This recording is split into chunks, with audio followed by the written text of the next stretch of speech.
বিসমিল্লাহির রহমানির রহিম। আসসালামু আলাইকুম। আশা করি আপনারা সবাই ভালো আছেন। আর এই তো আমিও আছি আলহামদুলিল্লাহ ভালো। তো আমি দুপুরবেলা রান্না করব। তো ভাবলাম যে এখন থেকে আমার ব্লগটা শুরু করা যাক। দুপুরবেলা রান্না করব বলে মাছ ভিজায় রাখছি, আর এখানে রসুন পেস্ট করব, তাই অল্প কয়েকটা, এখানে 2টা রসুন আছে, রসুন ছুলে নিছি। তো পুরো মশলাই পেস্ট করা নাই, রান্না করতে হচ্ছে এখন, মানে যেটা যখন লাগবে সেটা করে তারপর রান্না করতে হচ্ছে। কি আর করার, সব কিছু গুছায় রান্না করব। আর দুপুরবেলা রান্না ভাবছি যে শর্টকাট কিছু একটা, শর্টকাট বলতে আমি ভিজাইছি হচ্ছে এটা, এই যে এখনো ভিজিনি, এটা হচ্ছে ভাই মাছটার নাম যেন কি, চিতল মাছ। এটা হচ্ছে চিতল মাছ ভিজাইছি, এখনো ভালোভাবে ভিজিয়ে নিই। তো মাছটা হচ্ছে বাসা থেকে পাঠাইছে।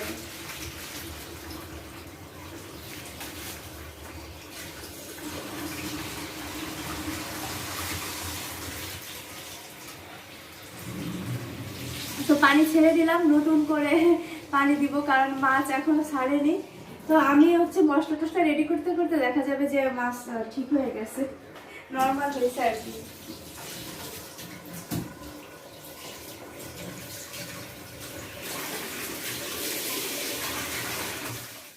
আর আমার কিচেনটা কিন্তু এখন আমি মানে গুছাইতেই পারিনি, মানে একদমই গুছাইনি। খালা যেভাবে আর কি রেখে গেছে মোটামুটি সেইভাবেই সব কিছু আছে। আর বলতে গেলে এলোমেলো করছি, গুছাইনি কিছু। তো এখানে যে রসুনগুলো ছুলে রাখছি, রসুনগুলো আর হচ্ছে জিরা দিয়ে একসাথে পেস্ট করে রাখবো।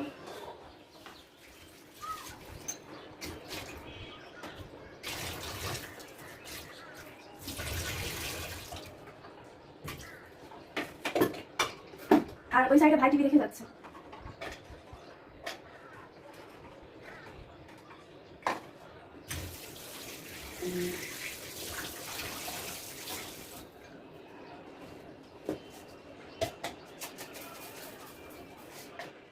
ও এর ভিতরে একটা টমেটো কেটে দিই, 2টা টমেটো দিব।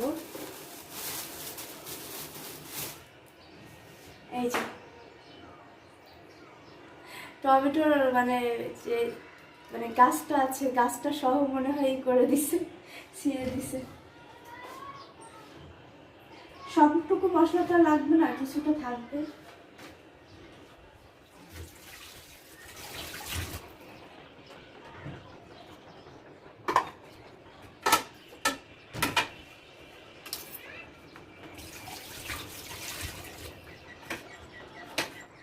টমেটো মূলত আমি এখন ভাবতেছি পেঁয়াজের সাথে পেস্ট করব, কারণ মাছের ভিতরে মানে টমেটো দিব।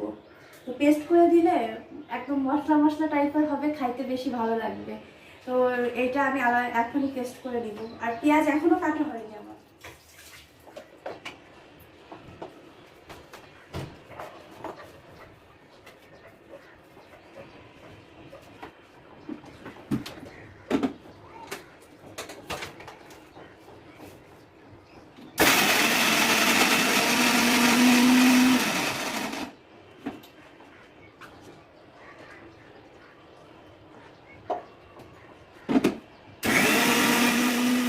মশলা পেস্ট করতে গেলে আমার এমন হয় যে হয় বেশি নরম হয়ে যাবে একদম পানি পানি, না হয় একদম শক্ত হয়ে যায়।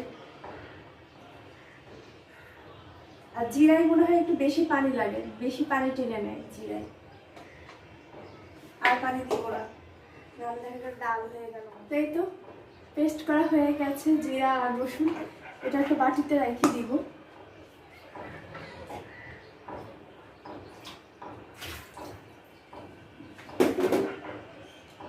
এর ভিতর পেঁয়াজ ছুলে আবার পেঁয়াজ পেস্ট করতে হবে, পেঁয়াজ ছুলাই হয় না।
তো এখানে টমেটো আর পেঁয়াজটাকে পেস্ট করে নিয়ে আসলাম। তো এইটা দেখেন কেমন হয়েছে, মানে একটু পাতলা হয়ে গেছে। টমেটোতে এমনিতেও পানি থাকে আর পেঁয়াজেও তো একটু পানি মানে না দিলেও চলে, কিন্তু একটু পানি যেহেতু দিছি তার জন্য আর কি নরম হয়ে গেছে। তো মশলা রেডি, এখন রান্না করতে যাব।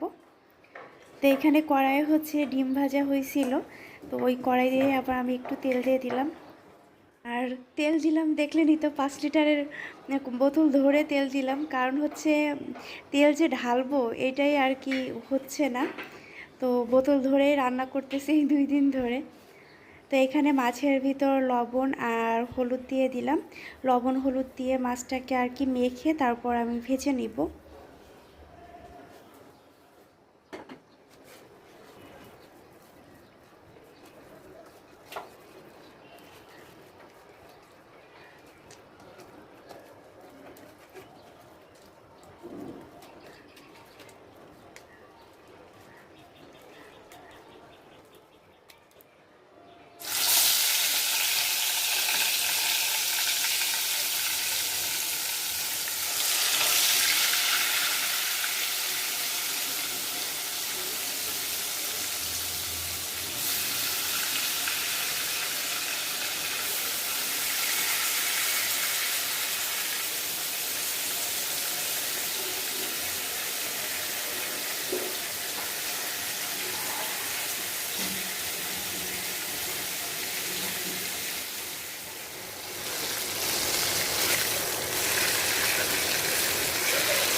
তো মাছটাকে হালকা পাতলা আর কি ভেজে নেওয়া হয়ে গেছে, তুলে নিচ্ছি।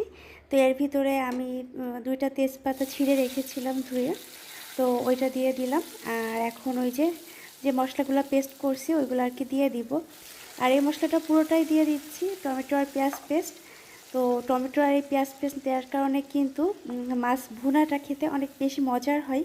তো আমি যখনই ভুনা করি টমেটো থাকলে এইভাবে পেস্ট করেই দিয়ে থাকি। তো অনেকেই মানে কয়েকজন আমার কাছে হোম ট্যুর চেয়েছে, যেহেতু নতুন বাসায় এসেছি এই কারণে হয়তো বা।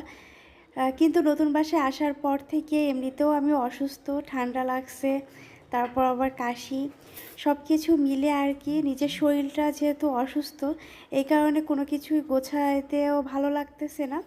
যেটুকু না গোছাইলে নয় সেইটুকুই আর কি আমি গোছায় রাখছি, তাছাড়া আর কোনো কিছুই গোছানো হয়নি। আরও অনেক প্ল্যান আছে, তো ইনশাআল্লাহ সেই প্ল্যানগুলো আস্তে আস্তে মানে বাস্তবায়ন করতে হবে। যেরকম অনেক কিছু প্রয়োজন এখনও বাসার আর কি, সেগুলো টুকিটাকি কেনাকাটা আছে, সেগুলো কেনাকাটা করতে হবে। তো একবারেই তো আর সব কিছু কেনাকাটা করা যাবে না, যেহেতু নতুন বাসায় উঠেছি, এখানে আমাদের মানে টাকা অ্যাডভান্স করতে হয়েছে, তো সেই হিসাব করে আমাদের চলতে হবে। তো সব হিসাব মতোই আর কি দেখি, ইনশাআল্লাহ আমি সব কিছু গোছানোর পরে আপনাদের সাথে আমার হোম ট্যুর শেয়ার করব।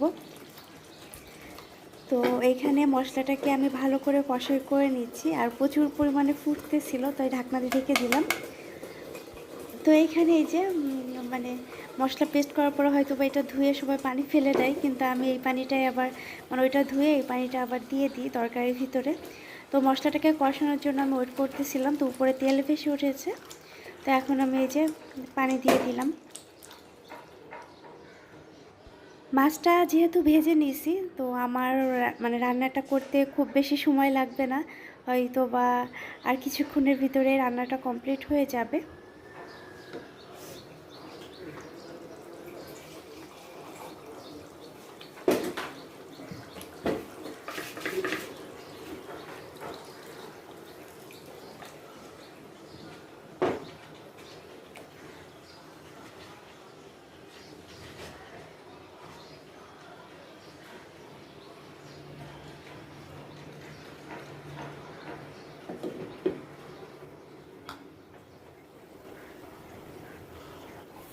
তো পানিতে মানে বলক চলে এসেছে, তো এইখানে এখন আমি হচ্ছে মাছটা দিয়ে দিব।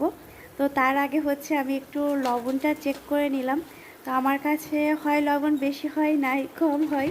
তো আপনাদের ভাইয়া সবসময় বলছে যে রান্না করার সময় চেক করে নিতে, তো কিছুক্ষণ আগেও ফোন দিছে, দিয়ে ভাবছে যে আমি মনে হয় এখনও ঘুমাচ্ছি, কিন্তু বললাম যে আমি তো রান্না করা শুরু করে দিছি ইতিমধ্যে দুপুরের। তো এইখানে লবণ মনে হলো যে একটু কম হয়েছে, তো আমি আবার লবণটা দিয়ে দিলাম।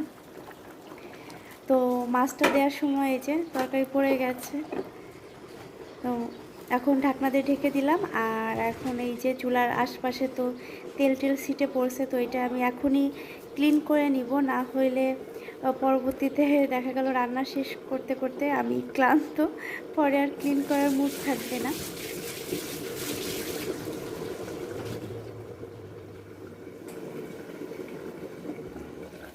তো এই তো তরকারিটা কিন্তু এখন হয়ে গেছে, আমি আর চুলার পরে রাখবো না, আর ঝোল আর টানাবো না, কারণ হচ্ছে যেহেতু এক প্রকারের তরকারি, একটু ঝোল না থাকলে তারপর খাইতে গেলে মানে সমস্যায় পড়তে হবে সত্যি বলতে। আর সমস্যা নেই, রাত্রেবেলা আমি আবার অন্য কিছু হয়তো বা রান্না করবো এর সাথে, কারণ তখন তো শ্রাবণ ও থাকবে বাসায়। তরকারি হয়ে গেছে, আর ওই সাইডে কিন্তু আমি তরকারি বসাই দেওয়ার পরে আমি এখানে চালটাও ধুয়ে নিয়েছিলাম পাশেই। তো চালটা বসাই দিলাম, আবার আমার এই ভাতটা বসাই দিয়ে আমি হচ্ছে আমার জামা কাপড় ভিজানো হয়েছে সেগুলো আবার ক্লিন করতে হবে। তো চুলার আশপাশটা একটু ক্লিন করে নিলাম, যখনের কাজ মানে তখন করলে কাজটা একটু সহজই হয়ে যায়, না হইলে একটু কঠিন হয়। তো আমার কিচেনের যে জানালা ওইখানে কিন্তু কোনো টাইলস নেই, তো ওইখানে আসলে ওনারা হয়তো বোকামি করছে, টাইলস দিলে পরিষ্কার করতে সুবিধা, না হলে একটু ময়লা লাগলে আটকে যায় মানে জানালার ওই পাশটাতে। তো যাই হোক, এখন মানে চুলা টুলা আর কি ক্লিন করব, ক্লিন করে তারপর ভাইকে গোসলে যাইতে বললাম, দেখি ওর সাথে একটু মানে প্রেশার না দিলে ও টিভি ছেড়ে উঠতেই চায় না।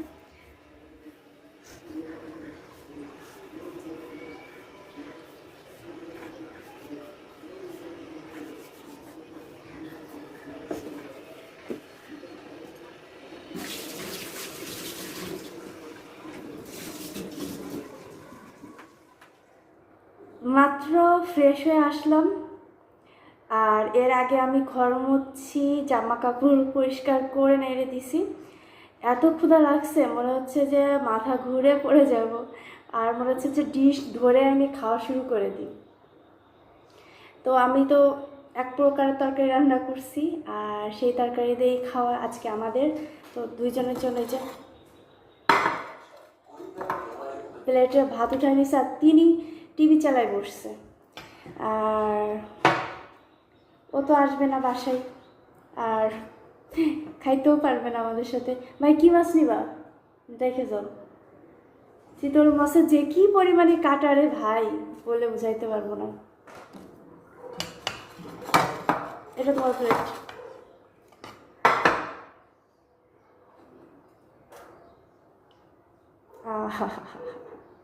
নে চামড়া উঠে গেছে, তাই খুশি হয়েছি। কোনটা নেবে তাহলে, এটা আমার দিয়ে দাও, এই কিছুই হয়নি ভাই, নে তুই নে, না থাকতে থাকতে কত ঢং চলে দেখেন, মাছের চামড়া উঠে থেকে গেছে, তাই না ভাই? ডাল উঠাই দিই। টিভি খাওয়ার সময় টিভি দেখা যাবে না। এই যে মাছ উঠাইছে, মাছের অর্ধেকটা রেখে দিয়ে তারপর উঠাইছে, বেশ মজার। ঝোল লাগবে না, ঝোলই তো বেশি একটা নেই মনে হয়, সব জায়গাতে ছড়াই ছিটিয়ে দিচ্ছি।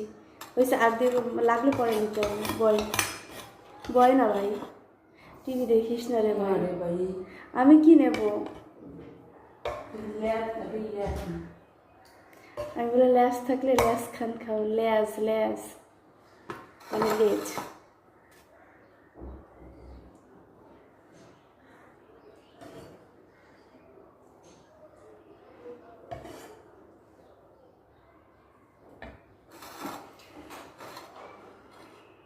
প্লেট এখানে এসে খাবি না?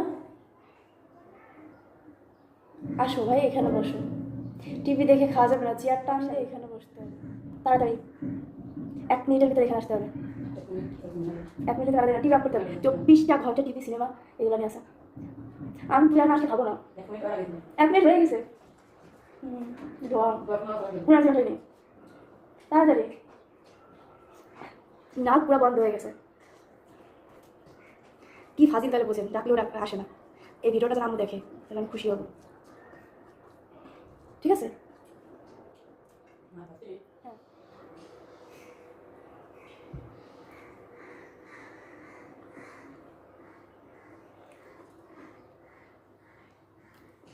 ঠিকঠাক আছে।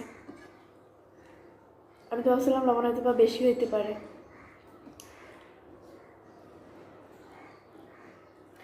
বোন প্লেট আনা হয়নি, এই যে দেখেন কাটার অবস্থা।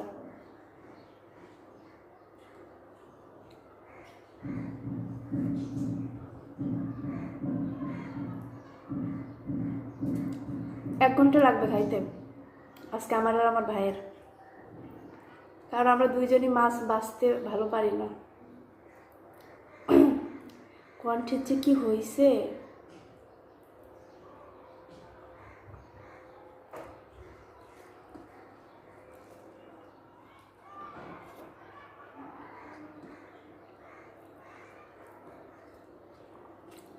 ক্যামেরাটা অফ করে তারপর খাওয়া শুরু করি ভালোভাবে, নাহলে মাছ বাছা আর খাওয়া দুইটা মিলে আমি পুরো পাগল হয়ে যাব।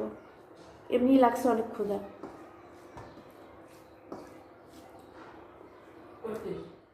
ভাই এইখানে কাহিনী শুনতেছে আর এইখানে যে খাওয়া দাওয়া শুরু করছে, এখনো খাওয়া শেষ হয়নি, হা করে টিভি দেখতেছে। আমি এখন একটু রোদ্দুরে বসবো, কারণ খাওয়া দাওয়ার পরে হালকা পাতলা শীত করতেছে আর এমনি যেহেতু ঠান্ডা লেগে আছে। আর এই যে এইখানে যে জামা কাপড় পরিষ্কার করে তারপর এখানে নেড়ে দিছি, পানিটা আর কি শুকাইছে, কিন্তু এখনও শুকায়নি, অনেক রোদ্দুর। তো যাই হোক, বসি এখানে আর ভাই টিভি দেখেই যাচ্ছে। শুয়ে শুয়ে সবেদা খাচ্ছে, আমারও দিনই। কেন ভাই, আমার দেওয়ানি কেন? হ্যাঁ, আমি একটু খাবো। খাবো সিরিয়াসলি? সিরিয়াসলি না? সবেদা খেয়ে খেয়ে এখানে রাখছে।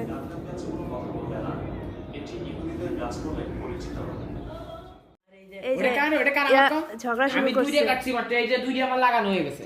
এই যে আবিদ ঘুড়ি নিয়ে আসছে, এখন হচ্ছে এখনো মানে কি বলবো, উফ দেখাচ্ছি সূর্য কেমন অবস্থা, ওরে বাবা ওইদিক মানে পুরো ঘুলা আসতেছে, কারণ প্রচুর রোদ্দুর, প্রচুর গরমেতে সেদ্ধ হয়ে গেছে ক্রিকেট খেলতে যায়। তাই এখন মানে ভর দুপুর বলতে গেলে যা, তাই আর কি খাওয়া দাওয়া করে আমরা শুয়ে পড়ছি।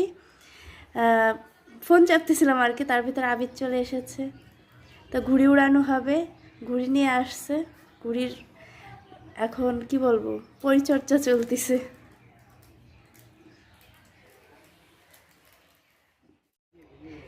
তারা বিসমিল্লাহ আল্লাহ বলে ঘুড়ি উড়ানো শুরু করতেছে।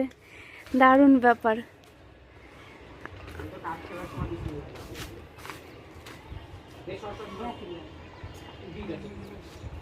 এই জায়গায় বলো। ঘুড়ি আকাশে ল্যান্ড করেছে, ল্যান্ড। এই সাইডে উড়াতে হবে না, বাতাস যেদিকে সেদিকে না।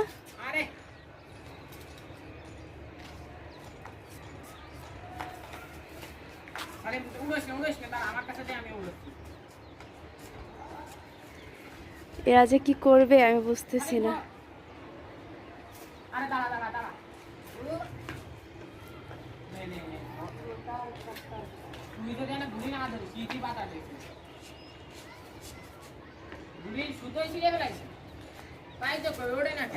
কেন শুধু ছিঁড়ে গেছে? আজকে ঘুড়ি না উড়ে বাসায় যাব না, সে রাত 12টা বাজলেও। ঘুড়ি অনেকক্ষণ ধরে চেষ্টা করতেছে, উড়াইতে পারতেছে না। কই এখন?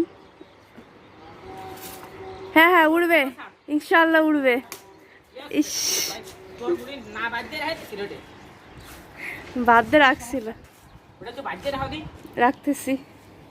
এরা আমার দিয়েও কাজ করা ইচ্ছে।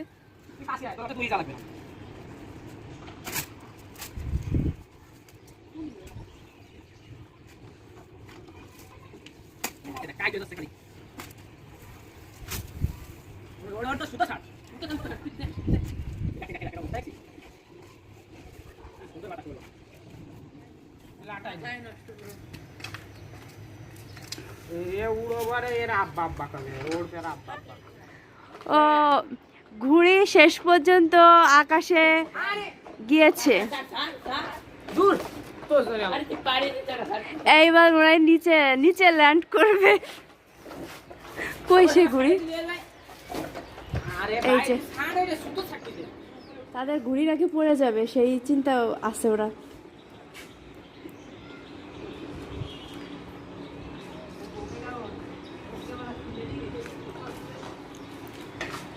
তো সার্থক আবিদ, আবিদ অনেক কষ্ট করছে ঘুড়ি উড়াইতে যায়।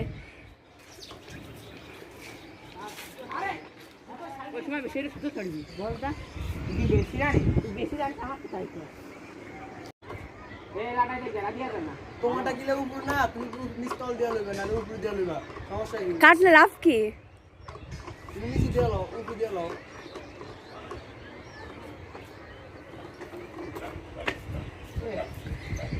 ওইটা যে ভার, তোর হাতেরটা ভাই। 2 কেজি না হলে কি হয় নাকি? এটা 1/2 কেজি।